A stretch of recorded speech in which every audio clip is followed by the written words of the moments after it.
আচ্ছা, আমি আপনাকে রিকোয়েস্ট করব সেশনগুলো রেকর্ড রাখতে, তাহলে যে সুবিধাটা হবে আমরা এই ভিডিওগুলো পরবর্তীতে আপলোড করে দিতে পারবো। আমি চাইবো যে আমরা একটা গুগল ক্লাসরুমে একটা অ্যাকাউন্ট ওপেন করে সবাইকে সেখানে জয়েন করিয়ে নিয়ে এই ভিডিওগুলো আমরা সেখানে সবার সাথে শেয়ার করে দিব। তো আজকের মতো আপনি একটু কাইন্ডলি রেকর্ড করেন, পরবর্তীতে আমি চেষ্টা করবো আমি যে সেশনগুলো নেব সেগুলো আমি রেকর্ড করে রাখবো, রেখে আমি সেখানে আপলোড করে দিব। এবং আমি গুগল ক্লাসরুমে অ্যাকাউন্টটা ওপেন করে আমি সবাইকে ওই লিংক দিয়ে দিব, এবং হয়তো নেক্সট ক্লাসে আমরা সবাইকে সেখানে জয়েন করিয়ে নেব। এতে আমাদের ট্রেনারদের জন্য সুবিধা হবে এবং ট্রেনিদের জন্য সুবিধা হবে। আমরা আমাদের কি বলা যায় এই যে ম্যাটেরিয়ালস গুলো ইজিলি ট্রেনিদের সাথে শেয়ার করতে পারবো, এবং ট্রেনিরাও এটাকে ইজিলি অ্যাক্সেস করতে পারবে। ইমেলে দিলে যেটা হয় কি, অনেকে অনেক ইমেলের ফাঁকে চাপা পড়ে যায় বা খুঁজে পাওয়া যায় না, সমস্যা হয়। তো যার কারণে গুগল ক্লাসরুমটা আমাদের জন্য এই রিসোর্স শেয়ারিং এর জন্য বেটার হবে। আচ্ছা, এক্সকিউজ মি স্যার, আমি একটা কথা জানতে চাচ্ছি যে আমরা শিওর। যদি এই ক্লাসগুলো পরবর্তীতে আবার দেখতে চাই না, যে রেকর্ড ক্লাসগুলো কিভাবে রাখা যায়? হ্যাঁ, সেটার কথাই বলছিলাম ম্যাডাম, যে আমরা এটাকে রেকর্ড করে গুগল ক্লাসরুমে আমরা আপলোড করে দিব, তাহলে পরবর্তীতে আপনারা আবার এইগুলোকে অ্যাক্সেস করতে পারবেন। গুড, এটাই চাচ্ছিলাম যেন আমরা পরবর্তীতে এই ক্লাসগুলো আবার শুনে শুনে পুরো রিপিট হ্যাঁ, করতে পারি, সুবিধা এবং হয়। অনেক ক্ষেত্রে হয় কি আমাদের ইন্টারনেট কানেকশন আনস্টেবল থাকার কারণে অনেকেই ক্লাসে সঠিকভাবে আর কি শুনতে পারছেন না। যেমন আমি দেখলাম টাঙ্গাইল আইটিটিসি থেকে আমাদের সিরাজুল স্যার, উনি শুনতে পাচ্ছেন না ঠিক মতো হয়তোবা। তো ওনাদের জন্য একটু সুবিধা হবে আর কি মনে হয়। আচ্ছা, আপনারা কি আমার স্ক্রিন দেখতে পাচ্ছেন? স্ক্রিন তো দেখতে পাচ্ছি। National certificate level 4 in competitive based training and assessment. আচ্ছা, এই বিষয়গুলো অলরেডি আমাদের স্যার আলোচনা করেছেন। আমরা এইগুলোকে স্কিপ করে চলে যাই, আমরা আসি আমাদের। আচ্ছা, টিবেটের policy, laws and legislation in Bangladesh. আমাদের কি কি পলিসি আছে? আমরা কিছু সময় আগে যেটা দেখেছিলাম আমাদের সিবিএলএম থেকে, যে আমাদের বলা আছে কি, যে আমাদের ন্যাশনাল একটা এডুকেশন পলিসি আছে। এই পলিসিটা হয়েছিল 2010 সালে। আচ্ছা, আমার সাইড থেকে কি কোনো নয়েজ যাচ্ছে আপনাদের দিকে? না, যাচ্ছে না। আচ্ছা, ঠিক আছে, আমাদের এখানে প্রচুর বৃষ্টি হচ্ছে। তো তো আমি দেখুন, আমাদের 2010 সালে একটি এডুকেশন পলিসি হয়েছে, বাংলাদেশ সরকার এটা করেছে, শিক্ষা মন্ত্রণালয়।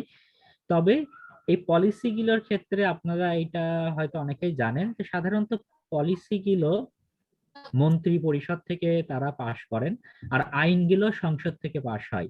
কিন্তু আমাদের যে শিক্ষা পলিসি 2010 যেটা আছে, এই পলিসিটা কিন্তু আপনার ইয়ে থেকে সংসদের মাধ্যমে কিন্তু এটাকে পাশ করা হয়েছিল, মানে এটার কিন্তু সিগনিফিকেন্সটা অনেক বেশি। তো এই ন্যাশনাল এডুকেশন পলিসি যে 2010 ছিল, সেইখানে টিভেট রিলেটেড, মানে এটা এডুকেশন পলিসি 2010 ওভারঅল সকল শিক্ষার সকল স্তরকে এটা টাচ করে। ঠিক আছে, পুরো বাংলাদেশের পুরো শিক্ষা ব্যবস্থা আপনার ওই কি বলা যায়, প্রাইমারি স্কুল থেকে শুরু করে সর্বোচ্চ পর্যন্ত সকল স্তরগুলোকে এটার মধ্যে হলো কভার হয়। তো সেখানে আমাদের টিভেট নিয়ে কিছু কথা সেখানে skill develop, sorry, national education পলিসিতে বলা আছে। তো এখানে যেটা বলা আছে দেখেন, আহ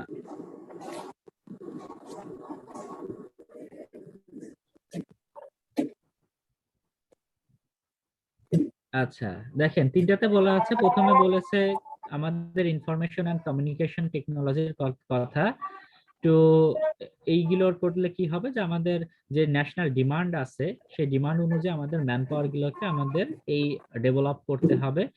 এরপরে বলা আছে এই যে স্কিল ম্যান পাওয়ারের কথা, এবং এদের জন্য যে আমাদের দেশে যে ইকোনমিক ডেভেলপমেন্ট বা এই যে অপরচুনিটি হচ্ছে, এই জায়গার জন্য আমাদের man power, skill man power তৈরি করতে হবে।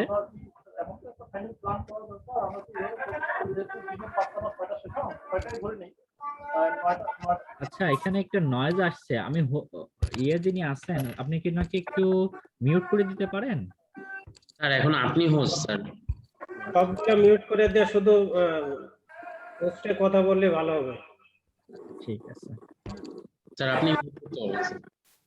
আচ্ছা, তারপরে দেখেন বলছে কি, to create wide range employment opportunity through export of skill man power and two enhance foreign currency earnings. দেখেন এইখানে কিন্তু আপনারা বিএমইটি যেই কাজটা করেন সেই কথা কিন্তু বলা আছে স্কিল ডেভেলপমেন্ট পলিসিতেও, সরি এই যে ন্যাশনাল এডুকেশন পলিসিতেও, যে আমাদের যে বাইরের দেশে আমাদের একটা ওয়াইড রেঞ্জের এমপ্লয়মেন্ট অপরচুনিটি আছে, যেখানে আমরা ম্যান পাওয়ারকে এক্সপোর্ট করতে পারি এবং আমাদের যে ফরেন কারেন্সি আছে সেটাকে আমরা আরো বৃদ্ধি করতে পারি, এই ফরেন কারেন্সি আর্নিংটাকে। তো এইরকম কিছু কথাবার্তা আমাদের ন্যাশনাল এডুকেশন পলিসি 2010-এ বলা আছে। এছাড়াও আপনারা অনেকে হয়তো শুনেছেন যে টিভেট রিফর্ম প্রজেক্ট নামে বাংলাদেশ সরকার একটা রিফরমেশনের মধ্যে দিয়ে গিয়েছিল।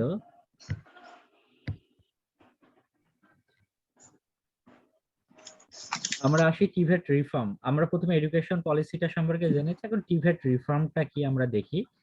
আমরা যে টিভেট সেক্টরে আমরা আছি, ট্র্যাডিশনাল যে টিভেট সেক্টর, এই সেক্টরটার দিকে দীর্ঘদিন যাবত আমাদের উচ্চ মহলের কোনো নজর ছিল না এবং আমাদের এইটাকে একটা অনেকটা অবজ্ঞার চোখে দেখা হতো বাংলাদেশে টিভেট সেক্টরটাকে। তো যার কারণে আপনারা যারা বিএমইটি টিচার আছেন, আপনারা বিভিন্ন দেশে বাইরের দেশে গিয়েছেন, আপনারা দেখেছেন যে সে সমস্ত দেশে এই টেকনিক্যাল ভোকেশনাল এডুকেশনে তারা কতটা উন্নত, কিন্তু আমরা এই জায়গাতে অনেকটা পিছিয়ে ছিলাম। তো গভর্নমেন্ট এই জিনিসটা যখন বুঝতে পারলো যে এইখানে আমাদের এই জায়গাটাকে ফোকাস করার দরকার, এই জায়গাটাকে আরো ডেভেলপ করার দরকার, তখন তারা রিফর্মের একটা উদ্যোগ গ্রহণ করলো বাংলাদেশ গভর্নমেন্ট। সেই রিফর্মের উদ্যোগ থেকে এটাকে বলা হয় টিভেটের রিফর্ম। এই রিফর্মের সময় তাদের কিছু এজেন্ডা ছিল যে আমরা কি করতে চাই, কি ভাবে আমরা রিফর্ম বা কোন কোন জায়গাতে আমাদের রিফর্ম করাটা প্রয়োজন। তো সেখানে কিছু এজেন্ডা চলে আসে, যেখানে আছে দেখেন মডিফাইড টিভেট লেজিসলেশন, অর্থাৎ টিভেট রিলেটেড যে আইন কানুনগুলো আছে সেটাকে কিছুটা মডিফিকেশনের প্রয়োজন। উদাহরণস্বরূপ আমরা বলতে পারি যে বাংলাদেশ কারিগরি শিক্ষা বোর্ড, এটা 1967 সালের পাকিস্তান গভর্নমেন্টের করা একটা আইন দ্বারা এতদিন পর্যন্ত 2018 সাল পর্যন্ত হুবহু সেই আইনটা দ্বারাই পরিচালনা করা হতো, যেটা 1967 সালে পাকিস্তান গভর্নমেন্ট তৈরি করেছিল। এতদিনে কিন্তু আমরা সেই আইনটাকে কোনো রকমের হলো আমাদের দেশের প্রেক্ষাপটে বা গ্লোবাল প্রেক্ষাপটে যে চেঞ্জ হয়ে গেছে সবকিছু, এই অনুযায়ী কিন্তু আমরা সেটাকে কোনো ডেভেলপ বা সেটাকে কোনো মডিফিকেশন কিছুই করিনি। তো এইরকম ধরেন অনেক বিষয়গুলো আমাদের যে পলিসি গুলো ছিল, আমাদের যে আইন কানুন গুলো ছিল, সেইগুলোকে এই রিলেটেড যত কিছু দরকার সেগুলোকে বলা হয়েছে যে কিছু এইগুলোর মডিফিকেশন প্রয়োজন। ন্যাশনাল স্কিল ডেভেলপমেন্ট পলিসি, আমাদের একটা পলিসি তৈরি করতে হবে, এগুলো আমাদের এজেন্ডা ছিল এই টিভেট রিফর্মের। National technical and vocational qualification framework, আমাদের একটা কোয়ালিফিকেশন ফ্রেমওয়ার্ক করতে হবে। কেন ফ্রেমওয়ার্ক করতে হবে? যে বাইরের যদি আমরা দেশগুলোতে দেখি, তারা এই টিভেটের ট্রেনিং গুলো দেয় ইউনিফর্ম। ইউনিফর্ম বলতে কেমন? ধরেন বিভিন্ন প্রতিষ্ঠান ট্রেনিং দিতে পারে, বাট সবার থেকে যারা বেরোবে, ট্রেনিং এর আউটপুট যারা আসবে, আউটকাম যারা আসবে, তারা একটা নির্দিষ্ট ফ্রেমওয়ার্কের সেট হয়ে যাবে। যেমন আমরা যদি উদাহরণ দিই, যে বাংলাদেশে প্রাইমারি স্কুল অনেকগুলো আছে, যেই প্রাইমারি স্কুল থেকে লেখাপড়া করুক না কেন, যারা 1 পাস করতেছে সবাই একই রকম, ক্লাস 1, ক্লাস 2, ক্লাস 3, এইভাবে কিন্তু একটা বিষয়। কিন্তু আমাদের দেশে কিন্তু দেখেন এই শিক্ষা ব্যবস্থায় কিন্তু বিভিন্ন ধারা আছে, ধারা উপধারা আছে, কওমি মাদ্রাসা আছে, আলিয়া মাদ্রাসা আছে, এরপরে বিভিন্ন রকম কিন্তু শিক্ষা ব্যবস্থা, ইংলিশ মিডিয়াম স্কুল আছে। এরকম কিন্তু বিভিন্ন রকম শিক্ষা ব্যবস্থা কিন্তু আমরা দেখি আমাদের প্রাইমারি শিক্ষার ক্ষেত্রেই আছে। তো আমাদের দেশে কিন্তু কোনো ইউনিফর্ম কোনো ফ্রেমওয়ার্ক ছিল না। তো গভর্নমেন্ট যেটা চিন্তা করলো টিভেট রিফর্মের সময়, যে আমরা টিভেট সেক্টরের জন্য একটা ফ্রেমওয়ার্ক তৈরি করব, যে যেই প্রতিষ্ঠানে ট্রেনিং করাক না কেন, সেটা বিএমইটি করাক বা সেটা কারিগরি শিক্ষা অধিদপ্তর করাক বা অন্য কোনো মন্ত্রণালয় করাক, সবকিছু অ্যালাইন হবে এনটিভিকিউএফ এর আওতায়, এনটিভিকিউএফ এর আওতায় চলে আসবে। তো এই কারণেই দেখেন যে আপনারা ডিফারেন্ট মিনিস্ট্রি হওয়ার সত্ত্বেও আপনারা কিন্তু এনটিভিকিউএফ এর আওতায় ট্রেনিং করছেন, যেটা কিন্তু মূলত শিক্ষা মন্ত্রণালয় ডেভেলপ করেছিল শুরুতে। তো এই বিষয়টা কি স্যার ক্লিয়ার হয়েছেন? তো এখন কারিগরি শিক্ষা অধিদপ্তরের অধীনে যে লেভেল 1 ট্রেনিং দেওয়ানো হয়, আপনারা কিন্তু সেই ট্রেনিং এ দিচ্ছেন। আবার বেসরকারি যে এনজিও গুলো আছে বা প্রাইভেট ট্রেনিং প্রোভাইডার আছে, তারাও কিন্তু ঠিক একই ট্রেনিং এ প্রোভাইড করছে। অর্থাৎ সবার কিন্তু ট্রেনিংটা এখানে কিন্তু একটা ইউনিফর্ম আমরা চলে এসেছি এই ফ্রেমওয়ার্কের আওতায়। তারপর আমাদের টিভেটের কোনো কোয়ালিটি অ্যাসুরেন্স সিস্টেম ছিল না। এই এজেন্ডার মাধ্যমে উঠে এসেছিল যে আমাদের একটা কোয়ালিটি অ্যাসুরেন্স সিস্টেম করতে হবে। আমাদের টিভেটের কোনো ডেটা সিস্টেম ছিল না। যেমন ডেটার কথাটা, যেমন সকালেই আপনারা কিন্তু স্যার একটা স্ট্যাটিস্টিক দেখালেন, বা আমাদের আইএলওর যিনি ছিলেন তিনি কিন্তু বললেন কিছু স্ট্যাটিস্টিক্স এর কথা, যে আমাদের কতজন সার্টিফাইড ট্রেনার আছে, কতজন সার্টিফাইড অ্যাসেসর আছে, কতজন লেভেল 1 কমপ্লিট করা আছে। এই ডেটাটা কিন্তু একসময় আমাদের কাছে এত সুন্দরভাবে ছিল না, এখন যতটা সুন্দরভাবে আমাদের কাছে আছে। তো আপনার হাতে যদি ডেটা না থাকে, যেমন আমাদের এই যে আছেন আমাদের রৌফুজ্জামান স্যার, উনি কিন্তু মূলত স্ট্যাটিস্টিক্স এর মানুষ, উনি কিন্তু এই বিষয়টা আরো ভালো বুঝেন, বা উনি এইগুলোই পড়ান শিক্ষার্থীদের। তো আপনার কাছে যদি ডেটা না থাকে বা ইনফরমেশন না থাকে, বর্তমান যুগে কিন্তু ইনফরমেশন ইজ দ্য পাওয়ার, এই ডেটাগুলো আপনার কিন্তু খুবই গুরুত্বপূর্ণ বিষয়। আপনি এই ডেটা ছাড়া কোনো প্ল্যানিং করতে পারবেন না, আপনার দেশের ম্যান পাওয়ারের কি ডিমান্ড আছে, আপনার ইস্টার্ন ইন্ডাস্ট্রির ডিমান্ড কি আছে, ফরেন কান্ট্রিতে কোন ডিমান্ডটা আছে ম্যান পাওয়ারের, এইটা যতক্ষণ আপনার কাছে না থাকবে আপনি কিন্তু কিছুই করতে পারবেন না, প্ল্যানিং করতে পারবেন না, ডেভেলপমেন্ট করতে পারবেন। আর যদি করেনও সেইটা আসলে আপনার কোনো তেমন কাজে দেবে না। যে আপনার যতটা ধরেন ইলেকট্রিশিয়ান যতজন তৈরি করার প্রয়োজন, আপনি তার থেকে বেশি করবেন অথবা কম করে ফেলবেন। হয়তো আপনি অতিরিক্ত ডেভেলপ করে ফেললেন, অন্য একটা সেক্টরে যেখানে লোক দরকার সেখানে না করে অন্য আর একটা সেক্টরে বেশি করে ফেললেন, তো এই সমস্যাটা তৈরি হবে। তো এই বিষয়টা কিন্তু আমাদের টিবেট রিফর্ম এজেন্ডাতে উঠে এসেছে।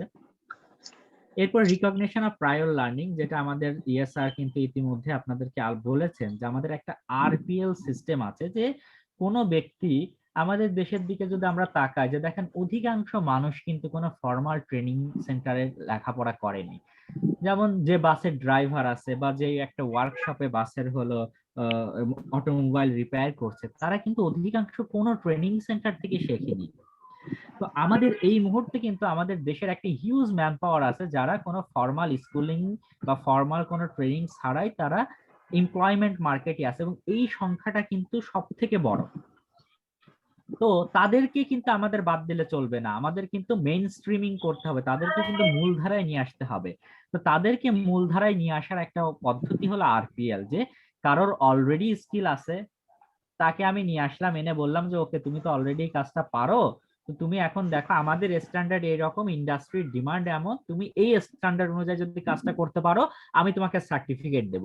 এই সার্টিফিকেটটা সেম সার্টিফিকেট যে আপনার কাছে ট্রেনিং নিয়েছে 360 ঘন্টা বা 6 মাস বা 3 মাসের, সেও যেই সার্টিফিকেট পাবে, যিনি কোনো শিক্ষা প্রতিষ্ঠান থেকে ট্রেনিং গ্রহণ করেননি তিনিও এসে যদি আমাকে সেই তার নলেজ স্কিল অ্যাটিটিউড গুলো শো করতে পারেন অ্যাসেসমেন্টে, সেম সার্টিফিকেট পাবেন। তো এই বিষয়টা আমাদের এই টিভেট রিফর্ম এজেন্ডাতে আমাদের ছিল। Model for competency standard development and new demand driven courses. আচ্ছা, আমাদের কিছু মডেল কম্পিটেন্সি স্ট্যান্ডার্ড ডেভেলপমেন্টের, আমাদের কম্পিটেন্সি স্ট্যান্ডার্ড কি ইতিমধ্যে আপনারা জেনেছেন এবং পরবর্তীতে আরো জানবেন। এটাকে সাধারণ ভাষায় বললে মনে করেন একটা সিলেবাস, বাট সিলেবাস বলা যাবে না, সিলেবাসের সাথে এর অনেক পার্থক্য আছে। বা সাধারণ শিক্ষার ক্ষেত্রে যদি হতো আমরা এটাকে বলতাম সিলেবাস, বাট এখানে বলি কম্পিটেন্সি স্ট্যান্ডার্ড হলে ইন্ডাস্ট্রি যেটা ডিমান্ড করে, তারা বলে দিয়েছে তোমার কোন নলেজ লাগবে, কোন স্কিল লাগবে, কোন অ্যাটিটিউড লাগবে, সেটা যে ডকুমেন্টসে থাকে সেটা হলো কম্পিটেন্সি স্ট্যান্ডার্ড। এবং ডিমান্ড ড্রাইভিং কোর্সেস, ইন্ডাস্ট্রি নির্ধারণ করে দিয়েছে যে কোন কোন বিষয়ে আমাদের ম্যান পাওয়ারটা প্রয়োজন। আচ্ছা, আমাদের নয়েজ আসছে, আমি একটু দেখি কোনখান থেকে আসছে নয়েজ গুলো। আচ্ছা, ঠিক আছে। শাহিনুর স্যার ওনারটা থেকে সম্ভবত আসছে। মাহমুদ স্যার, হ্যাঁ, ওই ট্রেনিং এর সময় সবাই মিউট থাকলে ভালো হয়, আপনি হোস্ট তো সবাইকে মিউট করে দিতে পারবেন। আর একটা কথা, আমাদের মোটামুটি 1টা বেজে গেছে, হ্যাঁ, ব্রেকেরও টাইম। আচ্ছা আপনি আর কতক্ষণ চালাবেন? 2-4 মিনিটে কি একটা স্লাইড শেষ করবেন? আচ্ছা, আমাদের ইয়ে কতটুকু, মানে আমাদের ব্রেক টাইম কতটুকু? হ্যাঁ, না, আপনি যদি এখন এখানে স্টপ দেন, মানে পজ করে রাখেন, হুম, তাহলে আমি এই বিষয়গুলো নিয়ে একটু কথা বলবো। মানে অলরেডি প্রিন্সিপাল স্যারের সাথে আমি আচ্ছা। আমার কথা বলছি। আমি 2 মিনিটের মধ্যে শেষ করে ফেলছি হ্যাঁ স্যার। জি, আমি Okay. চাচ্ছি যে আপনি একটু টপিক শেষ করে তারপরে আমি আলাপ শুরু করি। আচ্ছা, ঠিক আছে স্যার। আচ্ছা, তাহলে এরকম আমাদের যে কম্পিটেন্স স্ট্যান্ডার্ড গুলোর অনুযায়ী আপনারা যে লেভেল 1, 2, 3 ট্রেনিং গুলো করাচ্ছেন, এমন কম্পিটেন্স স্ট্যান্ডার্ড ডেভেলপমেন্টের কথা সেখানে ছিল আমাদের করতে হবে। এবং new training programme for TVET teachers and principal, যে টিভেট টিচার এবং প্রিন্সিপালদের জন্য নতুন ট্রেনিং প্রোগ্রাম করতে হবে, যাতে তারা এই যে চেঞ্জিং যে ইয়েটা আসছে, ডিমান্ডটা আসছে, সেটার যাতে তারা খাপ খাওয়াতে পারে এবং তারা যাতে এই আরো ইফেক্টিভলি ট্রেনিং প্রোভাইড করতে পারে। এই জন্য তাদের জন্য ট্রেনিং এর প্রভিশন রাখতে হবে। যেই কারণে কিন্তু আপনারা এখানে কিন্তু ট্রেনিংটা করছেন, এটাও কিন্তু এর ফলেই এসেছে। এবং enhance work based learning including apprenticeship, অর্থাৎ আমাদের ওয়ার্ক প্লেসের শিক্ষাটাকেও আমাদের কি করতে হবে, আরো বৃদ্ধি করতে হবে এবং অ্যাপ্রেন্টিসশিপ প্রোগ্রামগুলোকে আমাদের কি করতে হবে, আরো বেশি প্রমোট করতে হবে। এই কথাগুলো কিন্তু ছিল। এবং আপনারা দেখতে পাচ্ছেন যে একজন মানুষ সে যদি ট্রেনিং সেন্টারে নাও আসতে পারে, তাকে কিন্তু আরপিএল এর মাধ্যমে আপনি তাকে কিন্তু সার্টিফাই করার সুযোগ আছে।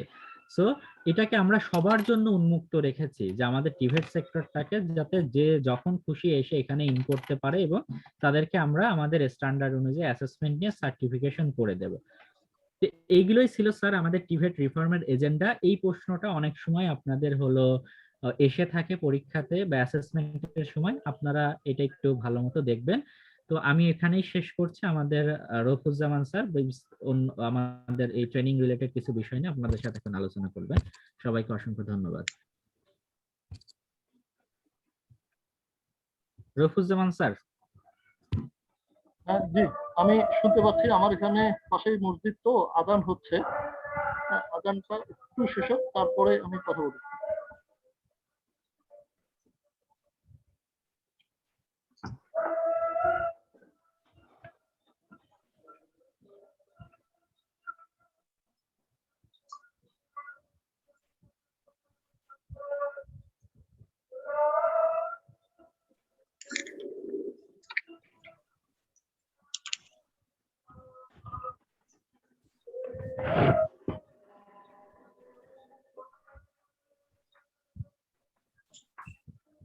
আচ্ছা, আজান শেষ হয়ে গেছে। আমার মাইক্রোফোন ঠিক আছে। আচ্ছা, আমি একটু বলি।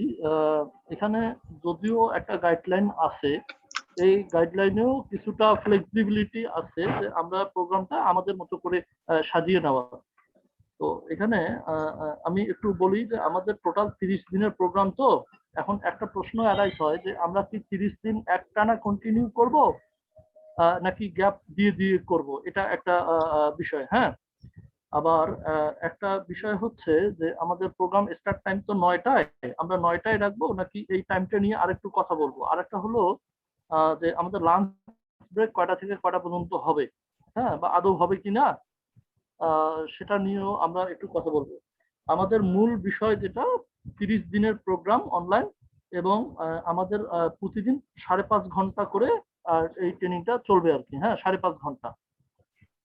এখন এখানে একটা ইয়ে আছে টাইমের ব্যাপারটা। আমরা যদি সকালে 9:30টায় শুরু করি, হ্যাঁ, 9:30টায় শুরু করলে 12:30টায় আমরা যদি ব্রেকে যাই, তাহলে 9:30 থেকে 12:30, 9, 10, 11, 3 ঘন্টা হয়। হ্যাঁ, সকাল সেশনে 3 ঘন্টা। আর 12:30 থেকে আমরা যদি 2টা পর্যন্ত ব্রেক দেই, হ্যাঁ, 2টা পর্যন্ত যদি ব্রেক দেই, তাহলে 2টা থেকে 4:30, এই হলো 2.5 ঘন্টা। মোট হচ্ছে টোটাল আমাদের 5.5 ঘন্টা। তবে আরেকজন আমাকে, মানে এটা যে একদম ফিক্সড টাইম তা না, আলোচনার মাধ্যমে এটা একটু ইয়ে করার সুযোগ আছে। হ্যাঁ, মানে বাড়িয়ে কমিয়ে নেওয়ার সুযোগ আছে। একজন আমাকে বললো যে এভাবে করলে আমাদের দুপুরে যে 1.5 ঘন্টা লাঞ্চ টাইম, 12:30 থেকে 2টা, এই সময়টা বাড়তি যাচ্ছে। এভাবে করা যায় কিনা, যে আমরা যদি 8:30 থেকে একটানা 2টা পর্যন্ত করি, না মাঝখানে অবশ্যই 10 মিনিট করে বিরতি হবে, প্রতি ঘন্টায় 10 মিনিট করে বিরতি হবে। হ্যাঁ, তাহলে আমাদের 8:30, 8:30, 9, 10, 11, 12, 1, 2, তাতেও কিন্তু 5.5 ঘন্টা। 8টা থেকে একটা না। হ্যাঁ, এটা দাঁড়ান স্যার, আমি একটু শেষ করি, তারপর আমি ফ্লোর দেবো কথা বলার। এইভাবে যদি আমরা 2টায় শেষ করি, তাহলে আমরা লাঞ্চে 2টায় গেলাম, লাঞ্চ, নামাজ, এবং আমরা একটু রেস্ট নিয়ে বিকালে আবার পড়াশোনার টাইম পাবো বা ব্যক্তিগত কাজের টাইম পাবো, বিকাল টাইমটা বাঁচবে। এটা পার্টিসিপেন্টের মধ্য থেকে একজন আমাকে বলছে। তো আমরা এখন আমি একটু মতামত নেব যে প্রথমটাতে যাব সকাল বিকাল নাকি দ্বিতীয়টাতে যাব। প্রথমটাতে যদি যাই তাহলে প্রিন্সিপাল স্যারকে না জানিয়ে আমরা মোটামুটি কনফার্ম করে ফেলতে পারবো, কনফার্ম করার পরে স্যারকে জানালে হবে। আর যদি আমরা দ্বিতীয়টাতে যাই যে সকাল 8:30টায় শুরু করে 2টায় শেষ করে ফেলবো, হ্যাঁ, তাহলে আমাদের ওই লাঞ্চ ব্রেকে 1.5 ঘন্টা টাইম বেঁচে যাচ্ছে। আমরা আমাদের সুবিধা মতো লাঞ্চ ব্রেক করে ব্রেক নিয়ে রেস্ট নিয়ে পড়াশোনা চালিয়ে যেতে পারবো। হ্যাঁ, এখন মূলত আমরা আগে সিদ্ধান্ত নেই যে কোনটা করব। দ্বিতীয়টা হলে আগে স্যারকে জানাতে হবে, স্যার পারমিট করলে দ্বিতীয়টা চলবে, না হলে এই প্রথমটা যে টাইম আমি বললাম সেই টাইমটা আমি তো 9:30 থেকে বললাম, আপনারা চাইলে 9টা থেকে করতে পারেন বা 10টা থেকে করতে পারেন। হ্যাঁ, 10টা থেকে করলে 12টা 12:30টার জায়গায় 1টা যাবে। 2টায় শুরু করতে বললাম, আপনারা 1:30টায় অথবা 2:30টায় শুরু করতে পারেন। হ্যাঁ, টাইমগুলো একটু সামনে পিছনে নেওয়ার সুযোগ থাকবে। এখন আমি একটু মতামত নেব যে সকালেই শেষ করব নাকি আমরা ওই বিকেলে যাব। তো প্রথমেই একটু সিরিয়ালি, হ্যাঁ, রোল অনুযায়ী আমি একটু করি। 1 নম্বর রোল কাজ জি স্যার। আধার। জি স্যার, আমার মনে হয় স্যার ওই 2টার মধ্যে যদি আমরা শেষ করে দিতে পারি তাহলে হয়তো কিছুটা হ্যাঁ, সময় আমরা পাবো নিজেদের প্র্যাকটিসের জন্য একটু। আচ্ছা, 2 রোল কার আছেন? মুর্তুজা স্যার কি বলেন? করা যায় যদি মানে 2টার ভিতরে করে, আর যদি রিভিউ করতে চান তাহলে হয়তো অন ডিমান্ডে রাতে হয়তো 1 ঘন্টা বা 1.5 ঘন্টা একটা রিভিউ সেশন রাখা যায়। না না না, ওটা তো আমাদের ইন্টারনাল বিষয়। হ্যাঁ, মানে ট্রেনিং একটা আছে না। যদি কেউ রিভিউ করতে চায় যে হ্যাঁ আমরা যেহেতু জুম আছে বসলাম রিভিউ করলাম, আমরা আলোচনা করলাম, কোনো স্যার থাকতো, সেটা অন্য বিষয়। কিন্তু প্রোগ্রামের ফরম্যাটটা কি হবে আর কি, মানে সকাল বিকাল করব নাকি সকালেই করব, এভাবে সাজাবো? শুধু সকাল করেন। সকালেই করেন স্যার। আপনাকে আচ্ছা, পরে শুধু- বলবে তো মুর্তজা সাহেব, হ্যাঁ। সিরাজ সাহেব পরে বলেন 20 নম্বর। হ্যাঁ, না সেটাই সিরিয়ালি যাই আমরা। আচ্ছা, মোটামুটি 3জন স্যারই আমাদের যেহেতু বললো যে সকালেই শেষ করব, মানে সকাল এবং বিকাল মিলে শেষ করব, এরকম কোন স্যার আছেন কি? থাকলে শুধু তিনি কথা বলেন, তাহলে বোঝা যাবে যে সকাল বিকালের কয়জন আছেন। আর আমার মনে হয় সকাল বিকাল করলে ভালো হয়, কারণ সকাল থেকে একটানা করলে আমার ব্রেনে মনে হয় চাপ পড়ে যাবে, মানে সমস্ত টপিকস গুলো এট এ টাইম মাথায় ঢুকবে, আমাদের মানে ক্যাপচারে একটু প্রবলেম হইতে পারে। তো সকাল বিকাল হলে আমার মনে হয় যে একটু রিফ্রেশ হইলাম, একটু ভালো লাগবে আর কি, রিল্যাক্সে করা যায় আচ্ছা। তাহলে। আমি আমি একটু বলি যে যদি ম্যাডাম সকাল বিকাল বললেন, করি, মতামত দিলেন। হ্যাঁ শুধু সকাল বিকাল করি তাহলে সারাটা দিন এঙ্গেজ থাকতে হচ্ছে। আমার মনে হয় 2টা পর্যন্ত করে যদি সারাদিন একটু প্র্যাকটিস করি আমার মনে হয় বেটার, কারণ সকাল টাইমে একটা প্রেসার, বিকালে আবার আরেকটা প্রেসার, রাত্রে আর মনে হবে না যেগুলো প্র্যাকটিস করি। ঠিক আছে সুতরাং তাই। সকাল 9টা থেকে 2টা পর্যন্ত যদি শেষ করি, তারপর আমাদের প্রয়োজনীয় লাঞ্চ খাবার দাবার এগুলো সব শেষ করে আমরা বিকাল থেকে রাতে একটু প্র্যাকটিসের সময় পাই, তাছাড়া তো একটু ঘরেও সংসারেও একটু সমস্যা থাকে। তো সব মিলে আমার মনে হয় স্যার সকাল মধ্যে শেষ করাটা বেটার। সকাল 9টা থেকে 2টা অথবা 8টা থেকে যখনই করেন 2টার মধ্যে শেষ কমপ্লিট একদিনের কাজ। স্যার আমি নাসরিন জাহান সুমি, আমিও স্যার ওই দুপুরের মধ্যে শেষ করার পক্ষপাতী স্যার। হ্যাঁ, না না, কারণ যারা স্যার- দুপুরের মধ্যে শেষ করার পক্ষপাতী তারা কথা না বললেও হবে, যারা সকালে শেষ মানে সকাল বিকাল 2 সেশন চালাতে চায় তাদের মতামতটা নিতে চাই আর কি। আর কেউ আছেন এরকম সকাল বিকাল চালাতে চান? আমি একটু অন্য প্রসঙ্গে কথা বলতে চাচ্ছিলাম। জি, শিওর বলেন। স্যার, যেমন অনলাইন যে এর আগে যে ট্রেনিং গুলো হয়েছে আর কি, সেগুলো যেমন নরমালি 1.5 ঘন্টা বা 2 ঘন্টা, আমাদের এটা কিন্তু 5 ঘন্টা। সেক্ষেত্রে এই 5 ঘন্টারে কনসিডার করার কোনো সুযোগ আছে কি দৈনিক? আমরা একটু ডে না, না, বাড়াই না। নিয়ে যদি এই ঘন্টাটাকে না, যদি না, একটু না, ক্লোজ না, করে না। নিয়ে আসি, সেটা কি না করা না না, সম্ভব? এটা আইলো গাইডলাইন, এটা আইলো গাইডলাইন, তো প্রতি ঘন্টা আইলো পরে এটা তো এইভাবে গাইডলাইন দিছে। রিফ্রেশের সুযোগ আছে তো, প্রতি 1 ঘন্টা পর পর রিফ্রেশের সুযোগ আছে। হ্যাঁ, 1 ঘন্টা সেক্ষেত্রে পর সকাল হ্যাঁ 10 মিনিটের 10 সুযোগ আছে তো, সেই ক্ষেত্রে এই 8:30টা থেকে করলে 2টা পর্যন্ত না, তো আমি ভালোই বলি হয়, খারাপ এই 10 মিনিট সুযোগটা যে 10 মিনিট তা কিন্তু না। আমরা চাইলে মানে এখানে আমার যখন প্রোগ্রামের একটা কম বেশ ডকুমেন্ট করা তৈরি করব সেখানে 10 মিনিট থাকবে, হয়তো আমরা প্রয়োজন অনুযায়ী মাঝখানের যে ডিউরেশনটা ওটা একটু বাড়ায় নিলাম, 15 মিনিট 20 মিনিট করে নিলাম। হ্যাঁ, এটা প্রয়োজন এটা বুঝে, এটা সুযোগ প্রয়োজন থাকবে। বুঝে। হ্যাঁ, প্রয়োজন বুঝে। আচ্ছা, মানে এটা হচ্ছে কি সবার মতামত তো আলাদা করে করা সম্ভব না, মানে মেজরিটি যেখানে আসবে যাদেরটা হবে না তারা ওটা মেনে নিবে আর কি, আমার এটা বিশ্বাস। এখন যেহেতু সবাই ওই সকালেই শেষ করতে চান, এটা এখন কনফার্ম করা যাচ্ছে না। আপনারা যদি ওয়েট করেন আমি প্রিন্সিপাল স্যারের সাথে কথা বলি, যদি উনি পারমিট করে তাহলে এখন কনফার্ম করা যাবে। আর যদি মনে করেন যে আজকে ব্রেকে যাবেন, আমি পরে প্রিন্সিপাল স্যারের সাথে কথা বলবো, সেটাও হয় নাকি আমি এখনই কথা বলবো? আসসালামু আলাইকুম স্যার। আমরা ওয়েট করি, আপনি কথা বলে আসেন। হ্যাঁ স্যারের সাথে কথা বলি তাহলে। তাইজুল স্যার। জি তাইজুল স্যার কিছু বলবেন? জি স্যার, আমি তো বলতে চাচ্ছি স্যার, আমাদের যে ট্রেনিংটা শুরু হলো স্যার, আমাদের তো পুরো প্রস্তুতি তেমন ছিল না বা নেই এখনো। যে গ্যাপটা স্যার দিতে চাচ্ছেন স্যার, এই গ্যাপটা স্যার এই প্রথম দিকে যদি দেওয়া যায় স্যার, প্রথম 5 তারিখে লকডাউনের মধ্যে যে একদিন গ্যাপটা দেওয়া যায় স্যার, তাহলে আচ্ছা হ্যাঁ হ্যাঁ হ্যাঁ হ্যাঁ আচ্ছা, গ্যাপ বিষয়ে একটা কথা বলি। মানে গ্যাপ বিষয়ে আমরা তো 30 দিন প্রোগ্রাম, হ্যাঁ, এখন 2 দিন পর একদিন গ্যাপ নাকি 3 দিন পর একদিন গ্যাপ নাকি 4 দিন পর একদিন গ্যাপ, এই বিষয়টাতে আমরা একটা সিদ্ধান্তে আসি। এটাতে আপনাদের মতামতটা বেশি গুরুত্ব পাবে, কেননা আপনারা যেহেতু জিনিসগুলো রিসিভ করবেন। হ্যাঁ, এই গ্যাপটা কিভাবে করা যায়? প্রথম আমরা তাহলে জিনিসপাতিগুলো আচ্ছা তাইজুল স্যার শেষ করেন আগে। আচ্ছা তাইজুল স্যার কি বলছেন এটার বিষয়ে? জি স্যার, বলতেছি আমাদের যে ল্যাপটপ বা যেগুলো জিনিস আছে ফটোকপি বইগুলো আমরা সংগ্রহ করতে হবে, যেহেতু আমরা কিছু ডকুমেন্ট পেয়ে গেছি স্যার, এগুলো রেডি করতে করতে স্যার একদিন গ্যাপ দিলে তাহলে আমাদের জন্য ভালো হবে স্যার। মানে আপনি আজকে ট্রেনিং করে কালকে থেকে কিছুদিন গ্যাপ চাচ্ছেন? জি স্যার, কালকে তাহলে আমরা বইগুলো রেডি করতে পারি স্যার। স্যার এটা ওইভাবে দিবে না স্যার, কারণ এটা আপনারা জানেন যে বড় প্রোগ্রাম, আইএলও প্রোগ্রাম এবং BMET training director sir, DG sir included, এটা এইভাবে করা যাবে ভালো স্যার, এত ফ্লেক্সিবিলিটি নাই। আপনাকে একটু কষ্ট করে বইগুলো ম্যানেজ করতে হবে। আচ্ছা এখন এইটা বলেন যে 2 দিন পর ইন দ্যাট কেস আপনার দ্বিতীয় অপশনটাই বেটার হবে স্যার, যদি সকালে শেষ করে ফেলি তাহলে আমরা বিকালে অ্যাট লিস্ট সময় বের করে বইগুলো প্রিপেয়ার করে নিতে পারবো। অনেক কিছু করা যাবে, 2টার পরে অনেক কিছু করা যাবে, সারা বিকাল আছে, রাত্র আছে, আমরা অনেক কিছু পেপারস রেডি করতে পারবো যে 2টা শেষ হয়ে যায়।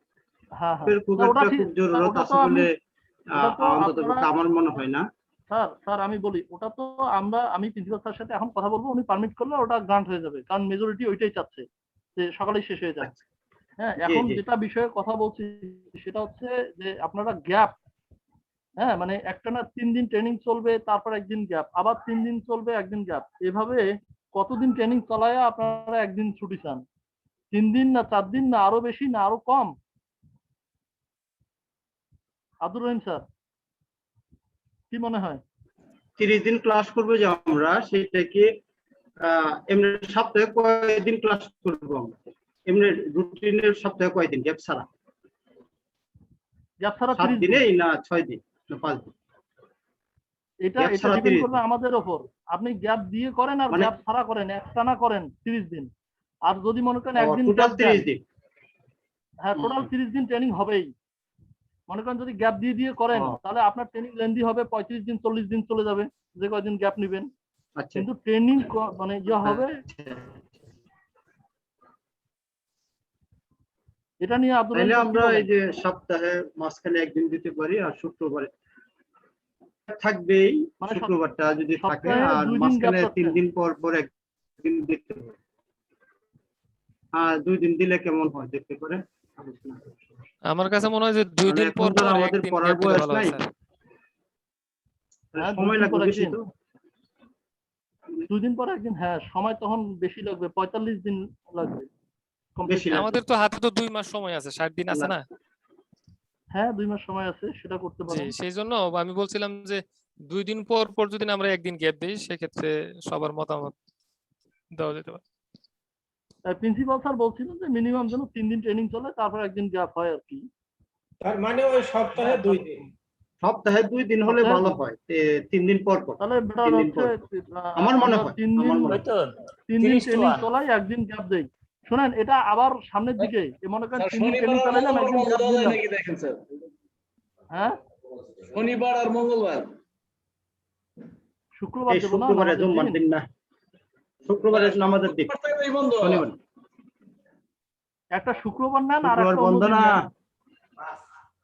হ্যাঁ, শুক্রবার মঙ্গল দিয়ে দে, বা সোমবার। রবি সোম মঙ্গল। শুক্র আর সোম।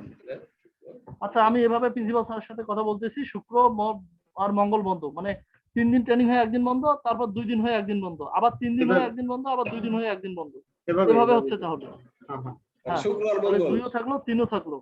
জি। হ্যাঁ, আর ট্রেনিং চলতে চলতে আপনারা যদি মনে করেন যে না আমাদের এত বন্ধ দরকার নাই, সপ্তাহে একদিন হলেই হবে, ওটা পরে চেঞ্জ করা যাবে, সে সুযোগও আছে। বা যদি চান যে না আমরা 2 দিন পর পর নেই, মানে আজকে ফাইনাল করলে ফাইনাল এরকম না, এটা সুযোগ আছে বাড়া কমা করার। আমরা তাহলে করতে থাকি, আপনারা একটু লাইনে থাকেন। সুবিধা অসুবিধা বুঝে আমরা তো পদক্ষেপ নিতে পারবো, তাই না? হ্যাঁ হ্যাঁ হ্যাঁ হ্যাঁ, তাহলে আপনারা একটু লাইনে থাকেন, আমি একটু খন্দকার স্যারের সাথে কথা বলে, মানে ওই যে মাহমুদ স্যারের সাথে একটু কথা বলি, বলে প্রিন্সিপাল স্যারের সাথে কথা বলে আপনাদের জানাই। মাহমুদ স্যার তো লাইনেই আছেন, স্যার আছেন কি, শুনতে পাচ্ছেন?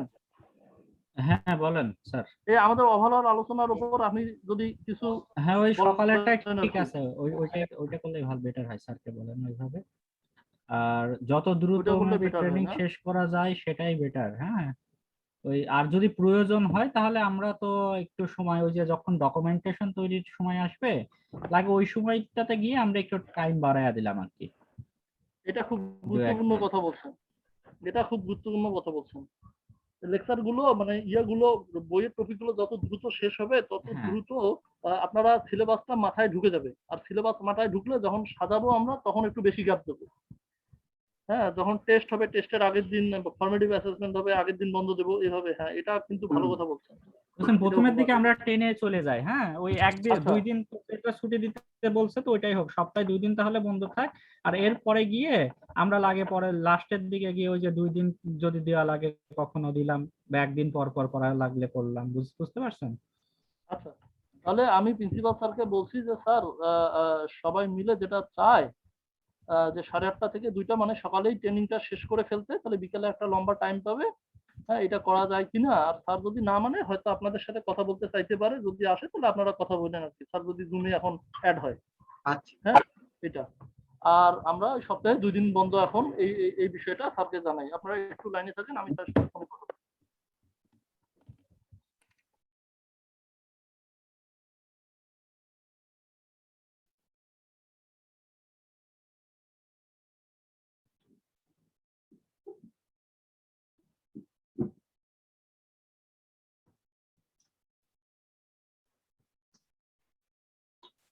উনিশে বুটে পাস হইতেছে বোধ হয়।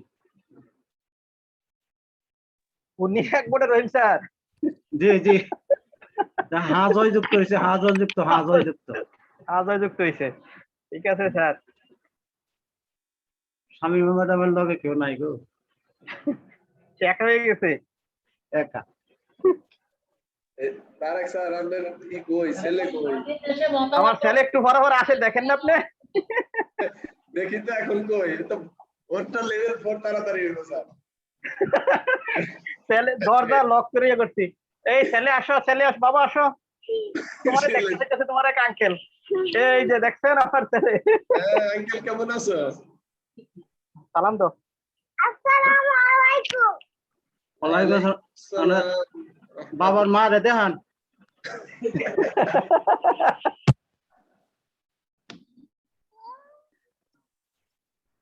মা তো কাছে আসে না। বাবার মালা লাঞ্চ রেডি করতেছে। আরে গোপন ক্যামেরাতে দেখান না।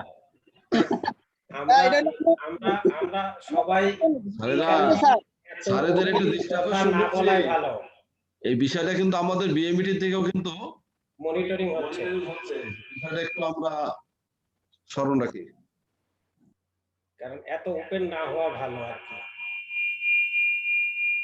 আচ্ছা স্যার, আমি চলে আসছি। হ্যাঁ, এটা ঠিকই বলছেন যে আমরা আজকের আলোচনায় হচ্ছে ইনফর্মাল আলোচনা শেষ, এরপর আমরা সব ফর্মাল আলোচনা করব। আমি প্রিন্সিপাল স্যারের সাথে কথা বলছি, সবাই আশা করি শুনতে পাচ্ছেন আমার কথা। হ্যাঁ, তো স্যার করছে আর কি, স্যার পারমিট করছে যে ঠিক আছে করা যায় 8:30 থেকে 2টা, 5.5 ঘন্টা। হ্যাঁ, আর হচ্ছে ওই সপ্তাহে 2 দিন বন্ধ, শুক্র এবং মঙ্গলবার, এইভাবে শিডিউল সাজাতে বলছে আর কি। তাহলে আর কারো কোনো কথা না থাকলে আমরা বিরতিতে যাই। এখন তো 1:18 বাজে, আমরা ঠিক 2:30টায়, হ্যাঁ, আমরা আমি শুনতে পাই নাই স্যার, কয়টা থেকে কয়টা? 2:30 শুরু করি আমরা, 2:30টায়। ঠিক আছে আজকে প্রথম দিন তো। হ্যাঁ, 2:30টায় মানে নরমালি কয়টা থেকে কয়টা পর্যন্ত চলবে স্যার সেটা? সকাল ও নরমালি 8:30টা থেকে 2টা পর্যন্ত চলবে madam. Okay sir, okay sir, thank you sir, সুন্দর একটা শিডিউল হয়েছে স্যার, থ্যাংক ইউ। আচ্ছা, আর সাপ্তাহিক বন্ধ শুক্র এবং মঙ্গলবার। ওকে স্যার, চমৎকার হয়েছে স্যার, এতে করে আমাদের পেছনের দিকে আমরা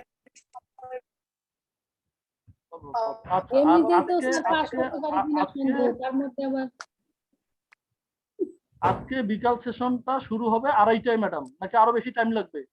না 2:30টায় স্যার। না না স্যার, ঠিক আছে স্যার, 2:30টায় নামাজ খাওয়া সহ 2:30টায় আমরা শুরু করব। আর আমাদের যে গ্রাফিক্সের গেস্ট টিচার আছেন আপনি? জি স্যার। বিকেডিডিসি ঢাকা হোস্ট যিনি, আচ্ছা স্যার আছেন। তাহলে 2:30টায় মানে 2:30টায় আমরা শুরু করব। তো স্যার 5 মিনিট আগে আপনি একটু মিটিং স্টার্ট করেন যাতে আমরা জয়েন করতে পারি। স্যার এভাবে আমরা কানেক্টেড থাকি যারা কানেক্টেড রয়েছি, আর আমি এই ল্যাপটপটা অনই রাখলাম যাতে কোনো ইন্টারাপ্ট না হয় স্যার।